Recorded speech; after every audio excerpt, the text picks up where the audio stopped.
Welcome, my friends. Sit and listen to the tale of brave pioneers, starting out in Oklahoma in 1889 and facing dark supernatural powers. The story is told by a doctor in an asylum after showing the strange creature in room B116. Walker and Audrey are young pioneers travelling to Oklahoma to start their lives afresh. When Audrey uncovers a nest of rattlesnakes on their journey, she kills them with disastrous consequences on both their lives.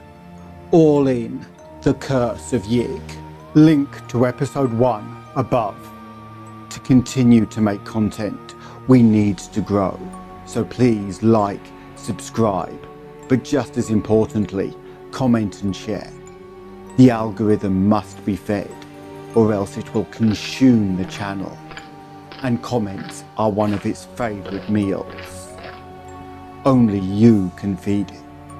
In part 3, we have the dramatic conclusion when Walker and Audrey suffer the Curse of Yig.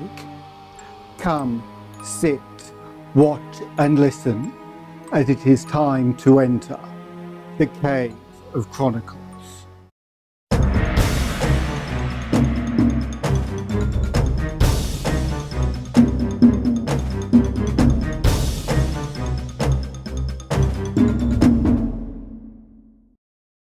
Dr. McNeil paused here and removed his glasses, as if blurring the objective world might make the reminiscent vision clearer. "You'll soon appreciate," he said, "that I had a great deal of difficulty in piecing out all that happened after the guests left. There were times, though, at first, when I was able to try at it." After a moment of silence, he went on with the tale. Audrey had terrible dreams of Yig, who appeared to her in the guise of Satan, as depicted in cheap engravings she had seen. It was indeed from an absolute ecstasy of nightmare that she started, suddenly awake, to find Walker already conscious and sitting up in bed. He seemed to be listening intently to something and silenced her with a whisper when she began to ask what roused him. "Hark, Art," he breathed. "Don't you hear something a-singing and buzzing and rustling? Do you reckon it's the fall cricket?" Certainly there was distinctly audible within the cabin such a sound as he had described. Audrey tried to analyse it and was impressed with some element at once horrible and familiar, which hovered just outside the rim of her memory. And beyond it all, waking a hideous thought, the monotonous beating of the distant tom-toms came incessantly across the black plain on which a cloudy half-moon had set. "Walker, suppose it's the Curse of Yig?" She could feel him tremble. "No, gal, I don't reckon he comes that way. He's shaping like a man, except you look at him close. That's what Chief Grey Eagle says. This here's some varmints coming out in the cold. No crickets, I calculate, but summat like 'em. I ought to get up and stomp 'em out before they make much headway. I'll get at the cupboard." He rose, felt for the lantern that hung within easy reach, and rattled the tin matchbox nailed to the wall beside it. Audrey sat up in bed and watched the flare of the match grow into the steady glow of the lantern. Then, as their eyes began to take in the whole of the room, the crude rafters shook with a frenzy of their simultaneous shriek, for the flat, rocky floor revealed in the newborn illumination was one seething, brown, speckled mass of wriggling rattlesnakes slithering towards the fire, and even now turning their loathsome heads to menace the fright-blasted lantern bearer. It was only for an instant that Audrey saw the things. The reptiles were every size of uncountable numbers and apparently of several varieties, and even as she looked, 2 or 3 of them reared their heads as if to strike at Walker. She did not faint. It was Walker's crash to the floor that extinguished the lantern and plunged her into blackness. He had not screamed a second time. Fright had paralysed him, and he fell as if shot by a silent arrow from no mortal's bow. To Audrey, the entire world seemed to whirl about fantastically, mingling with the nightmare from which she had started. Voluntary motion of any sort was impossible, for will and the sense of reality had left her. She fell back inertly onto her pillow, hoping that she would wake soon. No actual sense of what had happened penetrated her mind for some time. Then, little by little, the suspicion that she was really awake began to dawn on her, and she convulsed with a mounting blend of panic and grief which made her long to shriek out despite the inhibiting spell which kept her mute. Walker was gone, and she had not been able to help it. He had died of snakes, just as the old witch woman had predicted when he was a little boy. Poor Wolf had not been able to help either. Probably he had not even awaked from his senile stupor. And now the crawling things must be coming for her, writhing closer and closer every moment in the dark. Perhaps even now, twinning slippery about the bedposts and oozing up over the coarse woolen blankets. Unconsciously, she crept under the clothes and trembled. It must be the Curse of Yig. He had sent his monstrous children on All Hallows night, and they had taken Walker first. Why was that?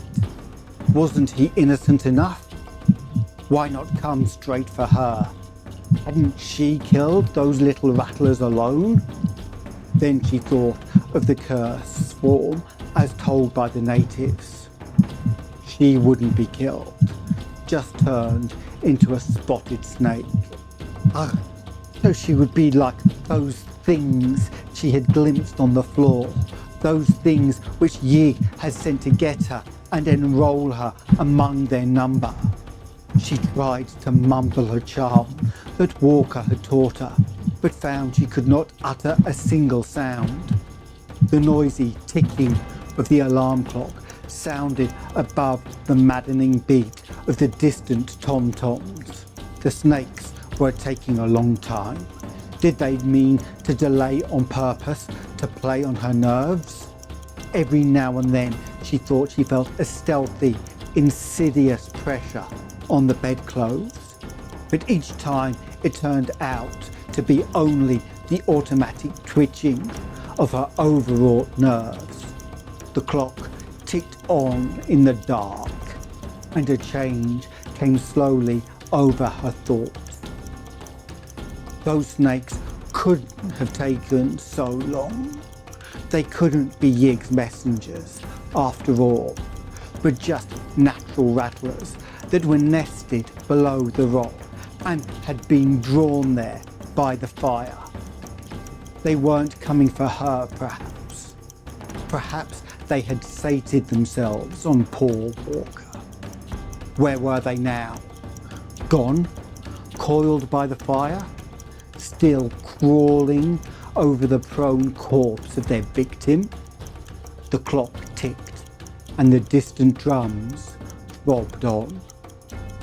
At the thought of her husband's body lying there in the pitch blackness, a thrill of purely physical horror passed over Audrey.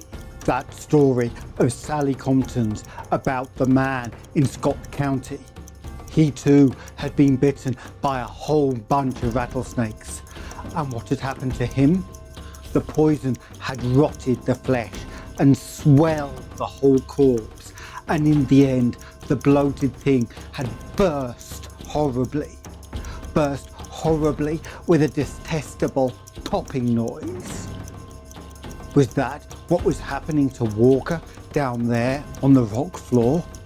Instinctively, she felt that she had begun to listen for something too terrible, even to name herself.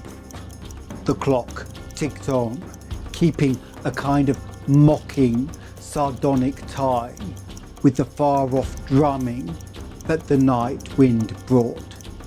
She wished it were a striking clock so that she could know how long this eldritch vigil must last. She cursed the toughness of the fibre that kept her from fainting, and wondered what sort of relief the dawn could bring after all. Probably neighbours would pass. No doubt somebody would call. Would they find her still sane? Was she still sane now? Morbidly listening, Audrey all at once became aware of something which she had to verify with every effort of her will before she could believe it, and which once verified, she did not know whether to welcome or dread. The distant beating of the native tom-toms had ceased. They had always maddened her, but had not Walker regarded them as a bulwark against the nameless evil from outside the universe? What were some of those things he had repeated to her in whispers after talking with Grey Eagle and the Wichita medicine men? She did not relish this new and sudden silence after all.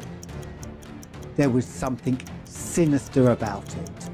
The loud ticking clock seemed abnormal in its new loneliness. Capable at last of conscious motion, he took the covers from her face and looked in the darkness towards the window. It must have cleared after the moon set, for she saw the square aperture distinctly against the background of stars. Then, without warning, came that shocking, unutterable sound. Ugh, that dull, putrid pop of cleft skin and escaping poison in the dark. God, Sally's story, that obscene stench, and this gnawing, clawing silence. It was too much. The bonds of muteness snapped, and the black night waxed reverberant with Audrey's scream of stark, unbridled frenzy. Consciousness did not pass away with the shock. How merciful if only it had. Amidst the echoes of her shrieking, Audrey still saw the star-sprinkled square window ahead and heard the doom-boding ticking of that frightful clock. Did she hear another sound?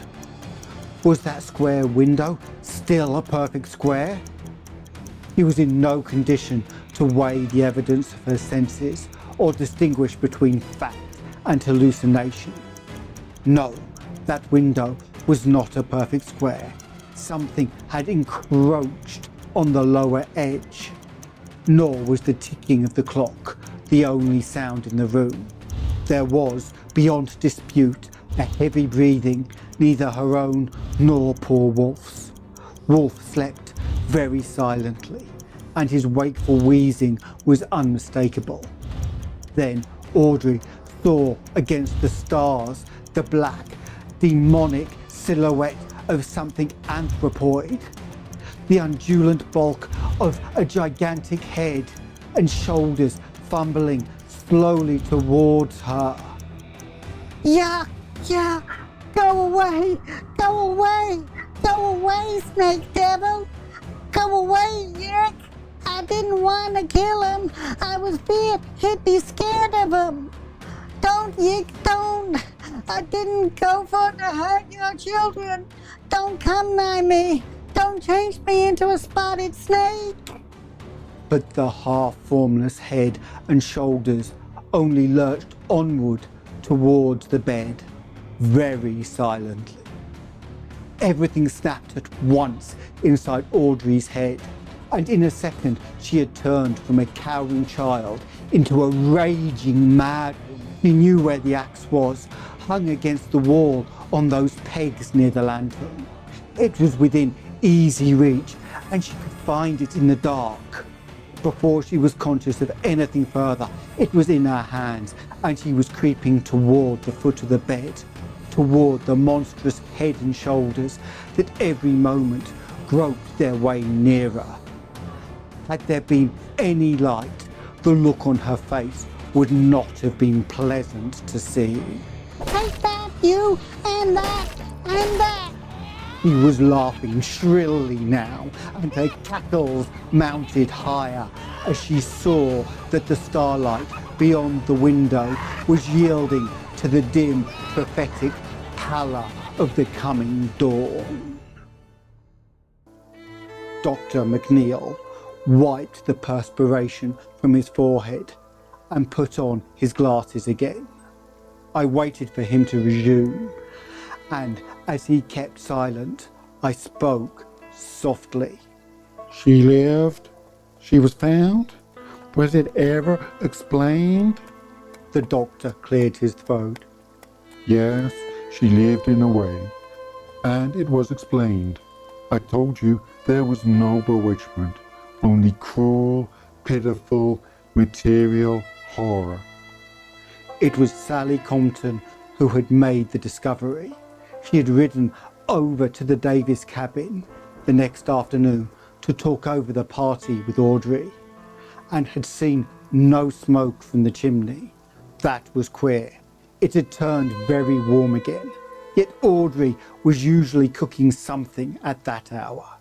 The mules were making hungry-sounded noises in the barn, and there was no sign of old Wolf sunning himself in the accustomed spot by the door. Altogether, Sally did not like the look of the place, so was very timid and hesitant when she dismounted and knocked. She got no answer, but wasted some time before trying the crude door of split logs. The lock, it appeared, was unfastened, and she slowly pushed her way in. Then, perceiving what was there, she reeled back, gasped, and clung to the jamb to preserve her balance. A terrible odour had welled out as she opened the door, but that was not what had stunned her. It was what she had seen, for within that shadowy cabin, monstrous things had happened, and 3 shocking objects remained on the floor to awe and baffle the beholder. Near the burned out fireplace was the great dog, purple decay on the skin, left bare by mange and old age, and the whole carcass burst by the puffing effect of the rattlesnake poison. It must have been bitten by a veritable legion of the reptiles. To the right of the door was the axe-hacked remains of what had been a man, clad in a nightshirt, and with the shattered bulk of a lantern clenched in one hand. He was totally free from any sign of snakebite. Near him lay the ensanguinated axe, carelessly discarded, and wriggling flat on the floor was a loathsome, vacant-eyed thing that had been a woman, and was now only a mute, mad caricature. All that this thing could do was to hiss and hiss and hiss. Both the doctor and I were brushing cold drops from our foreheads by this time. He poured something from a flask on his desk, took a nip, and handed another glass to me. I could only suggest tremulously and stupidly, So Walker had only fainted that first time? The screams roused him, and the axe did the rest? Yes, Dr. McNeil's voice was low. but he met with his death from snakes just the same. It was his fear working in two ways. It made him feel faint, and it made him fill his wife with wild stories that caused her to strike out when she thought she saw the snake devil. I thought for a moment. And Audrey, wasn't it queer how the Curse of Yig seemed to work itself out on her? I suppose the impression of hissing snakes had been fairly ground into her. Yes, there were lucid spells at first, but they got fewer and fewer. Her hair came white at the roots as it grew and later began to fall out. The skin grew blotchy, and when she died... I interrupted with a start. Died? Then what was that thing downstairs? McNeil spoke gravely. That is what was born to her 3/4 of a year afterward. There were 3 more of them. 2 were even worse, but this is the only one that lived. So ends The Curse of Yig. Next is our Halloween special, The Legend of Sleepy Hollow. Link above. Followed by some stories from the Dreamlands. We currently release at least 3 episodes a week. More on the weeks that we release a complete version. So check the channel page for more stories. Link above. If you enjoyed the tale, it helps us if you let others know. So please click the like button.